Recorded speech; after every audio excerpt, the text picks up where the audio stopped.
Nación Podcast presenta Al otro lado del micrófono, tu ración de metapodcasting diaria. Un proyecto de Jorge Marín Nieto.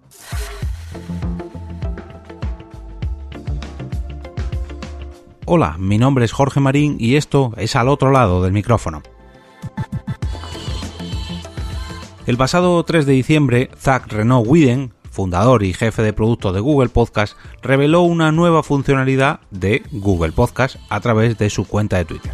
Algo que para los oyentes y podcasters puede parecer algo totalmente lógico o incluso imprescindible desde hace años, pero que las propias compañías y sobre todo las plataformas de podcasting han ido abandonando en favor de sus exclusividades. La posibilidad de agregar un podcast mediante su RSS, o sea, mediante su feed. Aunque parezca algo muy técnico, el hecho de suscribirse a un podcast mediante un feed es algo que hacemos en todas y cada una de las plataformas, aunque no nos demos cuenta. El 99%, por no decir el 99,9% de los podcasts se distribuyen mediante este sistema de sindicación y es así como llegan hasta nuestros oídos.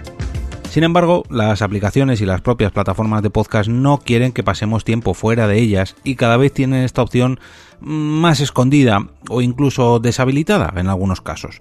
Y, ojo, no solo para que los oyentes no puedan agregar sus podcasts preferidos a su plataforma favorita, sino incluso para que los propios podcasters compartan su programa mediante un enlace directo que lleve a dicha plataforma y solamente a esa plataforma.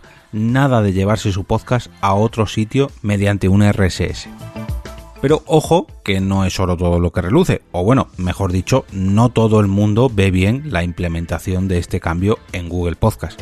Acusan al inmenso buscador de habilitar esta opción para venderse, por llamarlo de alguna manera, a los podcasts que vienen de plataformas de mecenazgo como Slate, Patreon, Supercast, Cloud.fm, Stratcherry, Memberful o cualquier compañía que te permita hacer podcasts privados. Y aquí es donde no estoy del todo de acuerdo. No todos los podcasts privados tienen que ser programas premium, por así decirlo. Puede que hagas un podcast privado para un número reducido de oyentes que son muy cercanos. Puede que hagas un podcast privado para trabajadores de tu empresa. Puede que hagas un podcast privado para socios de una asociación sin ánimo de lucro que no tengan por qué pagar nada.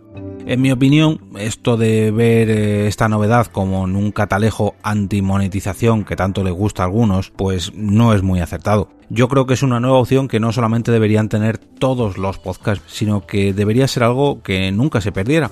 Al fin y al cabo, si no podemos agregar podcast mediante un RSS, ¿cómo lo vamos a hacer? ¿Con un buscador que tire, no sé, de Apple Podcast? ¿Para qué? ¿Para que luego la gente se queje como en el caso que ocurrió con Podimo?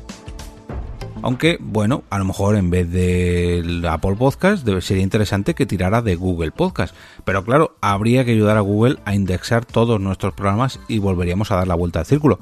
¿Para qué quiere Google tanto RSS? Pues para implementarlo en su aplicación y plataforma. Pero ojo, subo la apuesta. ¿Para qué quiere Google Podcast acceder a tantos RSS y ahora sí, privados o premium? Dadle una vuelta a esto y dejadme vuestras opiniones en los comentarios de este episodio. Si queréis apoyar este podcast podéis hacerlo invitándome a un café virtual, eso sí, con el frío que hace, que esté bien calentito, por favor.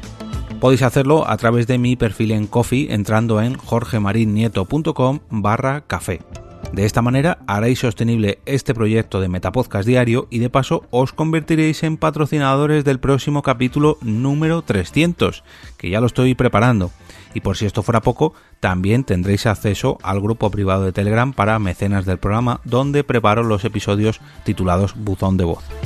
Si preferís apoyarlo de una manera totalmente gratuita para vosotros, podéis usar mi enlace de afiliados de Amazon y no os costará absolutamente nada, no aumentará el coste de vuestras compras. Simplemente tenéis que entrar en esta tienda virtual a través de mi enlace jorgemarinieto.com/Amazon y de esta manera una pequeña comisión de vuestras compras irá a pasar a este lado del micrófono. Y ahora me despido y como cada día regreso a ese sitio donde estáis vosotros ahora mismo, al otro lado del micrófono.